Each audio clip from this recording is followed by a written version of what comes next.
بسم اللہ الرحمن الرحیم۔ صاحب شام حمید شاد صاحب، بابی محترمہ و خواتین و حضرات، سب سے پہلے تو مجھے اس بات کی بڑی خوشی ہے کہ یہ ادب ستارہ کا پروگرام جو ہے یہ دوبارہ اس کا سلسلہ شروع کیا خلیق الرحمان نے۔ اس کے جو نام کا مسئلہ ہے وہ میں نے کوئی 69-70 میں یہ پنجابی سے اخذ کی بات کہ دل دریا سمندروں ڈونگے کون دلاندیاں جانے ہو، تو میں نے بے اضافتی ترکیبیں شروع کی۔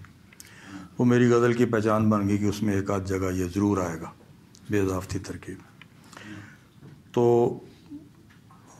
منشا یاد اس وقت تنقید بھی میرے اوپر بہت ہوئی، لیکن آہستہ آہستہ وہ پھر چھٹتے گئے بادل اس کے تنقید کے، اور کچھ لوگ جو پسند کرتے تھے میرے اس طرح کے طریقہ کار کو، ان میں منشا یاد بھی تھے۔ تو یہ نام اسی فضا میں رکھا گیا، ادب ستارہ۔ دوسری، یہ جو علی اکبر عباس ہیں یہ خالص پاکستانی ہیں، 48 کی پیدائش اور میری 45 کی پیدائش ہے۔ تو میری ان سے جو پہلی ملاقات ہوئی تھی فیصل آباد میں، میری ہمشیرہ ایک رہتی ہیں، ابھی بھی حیات ہے ماشاءاللہ، تو ان کے ہمسائے میں یہ تھے۔ تو یہ غالباً اس وقت کوئی میٹرک یا 9th کلاس میں تھے اور میں شاید BA یا کر رہا تھا۔ تو ان سے ملاقات ہوئی، وہاں ہم آتا جاتے تھے، وہ ایک سے زیادہ مرتبہ ہوئی۔ تو ان کو ساتھ لے کے میں، وہاں ایک نہر بہتی ہے تو اس کے کنارے کنارے ہم بیٹھتے تھے، گپ شپ لگاتے تھے۔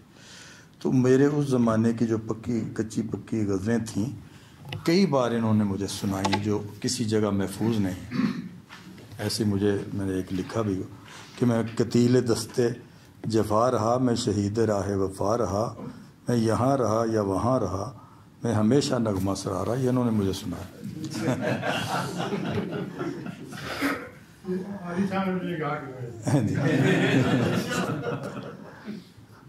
تو جب میں نے دیکھا نا کہ ان کا ترنم مجھ سے اچھا ہے تو میں نے چھوڑ دیا۔ ان کا جناب دیکھو بہت سارے پہلو ہیں، آپ نے ایک دیکھا رچنا والا، ایک ان کا پہلو ہے، ان کا دوسرا در نگاہ والا، در نگاہ سے والا، اور برسبیل برآب نیل والا۔ تو یہ باتیں نہیں زیادہ کرتے، آپ سب نے محسوس کیا، اور اس میں کچھ ان کا پروگرام بھی شامل ہے، یعنی پروگرام سے باتیں نہیں کرتے۔ وہ یہ کہ ایک دفعہ ان کو کسی نے سوال کیا کہ بھئی آپ تنقید و انقید کے معاملے میں بولتے نہیں، اپنے نظریات جو ہیں ان کے بارے میں زیادہ وضاحت سے باتیں نہیں کرتے۔ تو انہوں نے کہا کہ میں چاہتا ہوں کہ میں شاعری کے حوالے سے زیر بحث آؤں، میری شاعری پر بات ہو زیادہ، کیونکہ آپ کو پتہ ہے نا کہ جب آدمی اپنے نظریات بھی بیان کرنا شروع کر دے تو آپ کی شاعری کے بارے میں ایک بائسڈ نقطہ نظر ہو جاتا ہے نقادوں کا۔ وہ آپ کی شاعری کو دیکھنے کی بجائے آپ کے جو ادھر ادھر آپ نے گفتگویں کی ہوتی ہیں نظریاتی، وہ ان کے حوالے سے شاعری کو دیکھنا شروع کر دیتے ہیں۔ اگرچہ وہ باتیں بھی شاعری میں موجود ہوتی ہیں، لیکن وہ بہت ساری باتیں اس شعری تجربے کی اور واردات کی وہ توجہ حاصل نہیں کر پاتی ان کے اس باعث کی وجہ سے۔ تو یہ ایک اچھی بھی اسٹریٹجی ہے، مگر ایک پہلو سے یہ بھی ہے کہ آپ کی باتیں اور آپ کی گفتگویں شاید کچھ ایسے پہلوؤں کی طرف بھی اشارہ کر رہی ہوتی ہیں، اگر وہ آپ نہ کرتے وہ باتیں تو اس کی طرف شاید نقادوں کا دھیان نہ جاتا۔ یہ بھی ہو سکتا ہے، دونوں باتیں درست۔ تو یہ جناب جب انہوں نے شاعری کی تو یہ زمانہ تھا وہ 70 کے زمانے کے شاعروں کا۔ تو ان کی ایک مشترک خوبی یہ تھی کہ کیونکہ اس وقت 2 تحریکیں بڑی زور پر تھیں، ایک تحریک تھی ترقی پسند تحریک اور دوسری تھی جدیدیت کی۔ تو یہ جو 70 کے زمانے کے لوگ تھے، آپ سب لوگ ان کے نام جانتے ہیں، تو وہ یہ کہتے تھے کہ اپنی جو روایت ہے اس سے مکمل انقطاع نہیں ہو سکتا شاعری کھڑی نہیں ہو سکتی. تو اپنی روایت کے تخلیقی تسلسل میں شعر کہنے والے لوگ تھے یہ سارے کے سارے. اور ہم نے پھر دیکھا بھی یہی کہ اسٹے بھی وہی شاعری کرتی ہے جو آپ کی روایت سے کسی نہ کسی سطح پر جڑی ہوئی ہوتی ہے، کیونکہ آپ ایک ریپو بنائیں گے قاری کے ساتھ تو آپ آگے اپنی دوسری بات جو کوئی نئی ہے یا ڈیفرنٹ ہے وہ اس تک اس کا تجسس پیدا کریں گے کہ وہ بھی جاننے کی کوشش کریں. ایسے ہی ہے جیسے غالب نے دل ناداں تجھے ہوا کیا ہے، آخر اس درد کی دوا کیا ہے، اور گستہ ہے زمین خاک پہ صحرا میرے آگے دریا میرے آگے وغیرہ اس طرح کی غزلیں کہیں. تو اس سے اس نے اپنے قریب کر لیا قاری کو. اور جب عجائبات اس میں دیکھے لوگوں نے تو جو چیزیں انہیں نہیں سمجھ آتی تھیں ان کے لیے پھر لوگوں نے تجسس کیا اور شارحین کی شرح دیکھی کہ جو غالب اتنی عظمت والا ہے ان غزلوں میں تو وہ جو ہمیں سمجھ نہیں آ رہی وہ بھی ہمیں جاننے کی کوشش کرنی چاہیے. تو اب یہ ہے کہ کوئی ایک بات آپ نہیں کہہ سکتے کہ صرف وہی شاعری غالب کی ہے جو سہل ممتنع کے قریب قریب ہے یا دوسری، تو دونوں عام ہوتی. تو وہ میں ایسے ذرا بکھری بکھری سی کچھ باتیں کروں گا. تو اس زمانے میں ایک اور بات یہ تھی کہ کمٹمنٹ تو ہم نے نہیں چھوڑنی لیکن اپنی تخلیق کی واردات کے ساتھ وابستگی بھی نہیں چھوڑ، جو آپ کا اصل پیکیولر تخلیقی جوہر ہے ہر شخص کا ہوتا ہے. تو آپ ان سب جو معروف ہونے والے شاعر ہیں نمایاں ہونے والے 70 کے زمانے میں ان کے اشتراکات کی نشاندہی بھی کر سکتے ہیں اور جہاں جہاں وہ منفرد ہیں وہ بھی آپ بتا سکتے ہیں. اب ظاہر ہے جو اظہار الحق ہے وہ جمال احسانی نہیں ہے، جو سلیم کوثر ہے وہ خالد احمد نہیں ہے، جو نجیب احمد ہے وہ اسی طرح سے کوئی دوسرا اس زمانے کا غلام حسین ساجد نہیں ہے. تو اسی طریقے سے جو علی اکبر عباس ہے وہ کوئی دوسرا نہیں ہے، اور جو کوئی دوسرا ہے وہ علی اکبر عباس نہیں ہے. تو وہ سارے اشتراکات کے ساتھ علی اکبر عباس نے اپنی انفرادیت بنائی، اور ان کی انفرادیت کے جو سیلنٹ فیچرز ہیں ان میں سے ایک بہت اہم فیچر ہے کہ تقسیم کے بعد جو پاکستان میں اردو زبان کا جو روپ بنا ہے ڈیفرنٹ، جسے ہم پاکستانی اردو کہہ سکتے ہیں، اس کے خد و خال اجاگر کرنے والوں میں جو نمایاں نام ہیں ان میں ایک بہت اہم نام علی اکبر عباس کا بھی. مجھے اس وقت شیر افضل جعفری یاد آ رہے ہیں اسی حوالے سے، انہوں نے بھی یہ کام بڑا اچھے طریقے سے کیا. تو یوسف حسن اور میرا ایک مشترک دکھ یہ تھا کہ ہماری اس 70 والے لوگوں کے بعد جو ایک ہماری شاعری کے ساتھ واردات ہو گئی، خاص طور پر سقوط اشتراکیت کے بعد، اشتراکیت کے زوال کے بعد، کیونکہ جب تک اس کا زوال نہیں ہوا تھا ہمارے حلقوں میں بھی ہماری تنقیدی تحریروں میں بھی کمٹمنٹ کا لفظ اتنا زیادہ استعمال ہوتا تھا کہ ہر تنقید کی کتاب میں یا مضمون کے ہر صفحے پر ایک سے زیادہ مرتبہ کمٹمنٹ کا لفظ آتا تھا کہ تخلیق کار یہ بتائے کہ اس کی کمٹمنٹ کیا. تو یہ کمٹمنٹ جو ہے غائب ہو گیا. یہ لفظ آپ کے پوسٹ ماڈرنزم نے آ کے یہ چیزیں ختم کر دیں، اور اس میں اشتراکیت کے زوال کے بعد یہ جو تھی کمٹمنٹ والا کنٹینٹ یہ بہت رخصت ہو گیا شاعری. تو یہ یوسف حسن کا اور میرا مشترک دکھ تھا. بہت سارے اختلافات کے باوجود یہ دکھ ہمارا سانجھا تھا کہ اگلی جو ہماری نسلیں ہیں ان میں یہ چیز کم ہوتی چلی جاتی. تو اس کو میرا ذاتی خیال یہ ہے کہ بزرگ کا بھی ایک نام لے دیا جائے. اس میں تھوڑی سی کوئی وہ جو اینٹی غزل والی کارروائی تھی ظفر اقبال کی اس کا بھی دخل ہے. اس نے بھی آپ کو اتنا سہل کر دیا غزل گوؤں کو کہ خیال جیسا بھی آتا ہے، جیسا بھی مضمون بنتا ہے بنا دو. تو بات مضمون آفرینی سے مضمون تراشی تک چلی گئی. مضمون آفرینی تو ایسی چیز ہے کہ آپ کائنات میں اس کے حسن و جمال میں اضافہ کرتے ہیں جب کوئی مضمون آفرینی آپ کرتے ہیں تو. لیکن مضمون تراشیاں جو ہیں نا وہ پھر وہ امپیکٹ نہیں چھوڑتی، وہ پھول جڑیوں کی ذریعے سے تھوڑی سی دیر چلتی ہیں اور ختم ہو جاتی.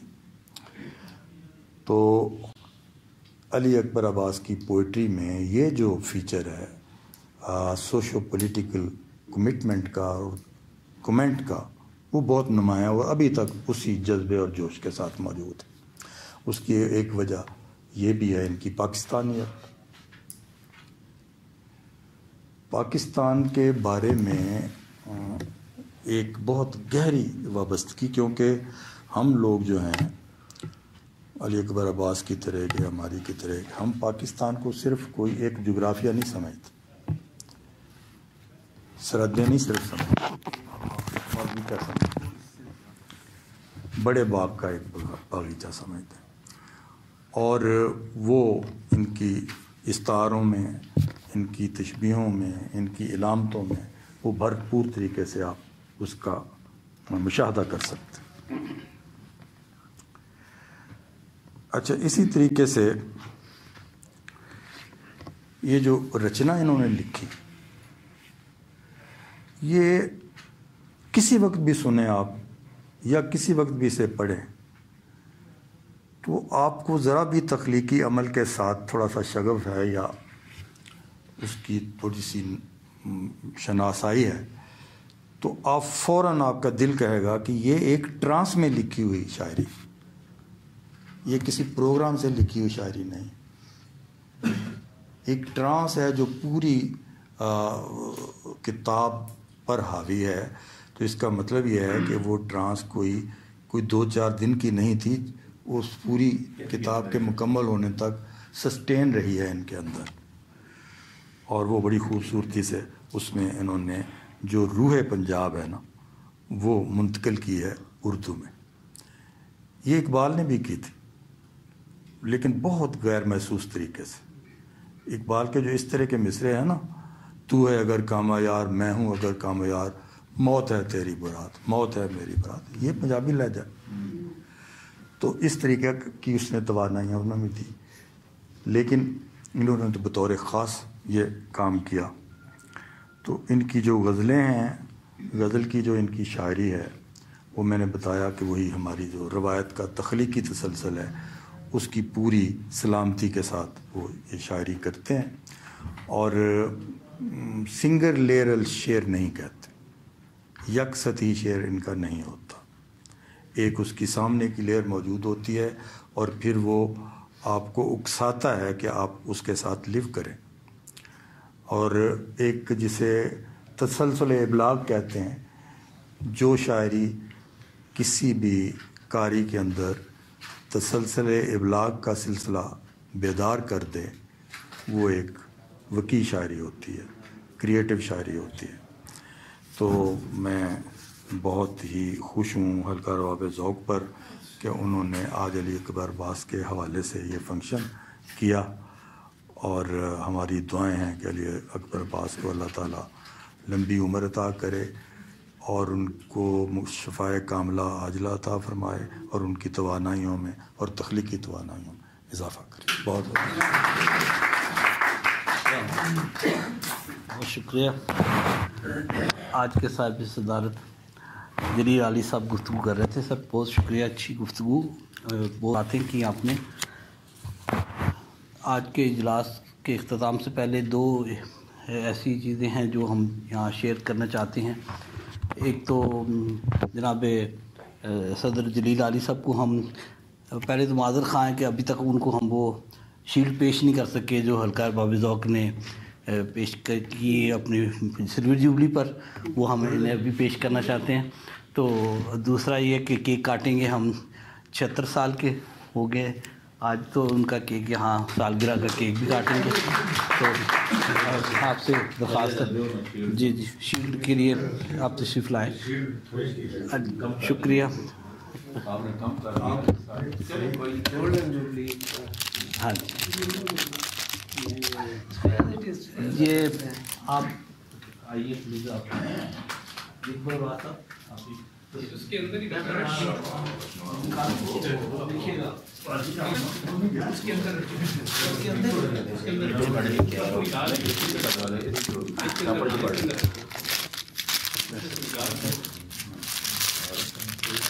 اور اس کا کوئی وہ بھی ہوتا ہے. اچھا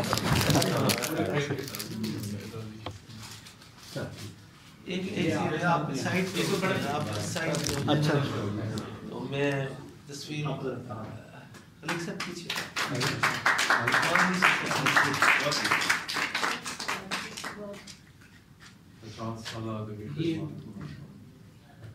ایک سیکنڈ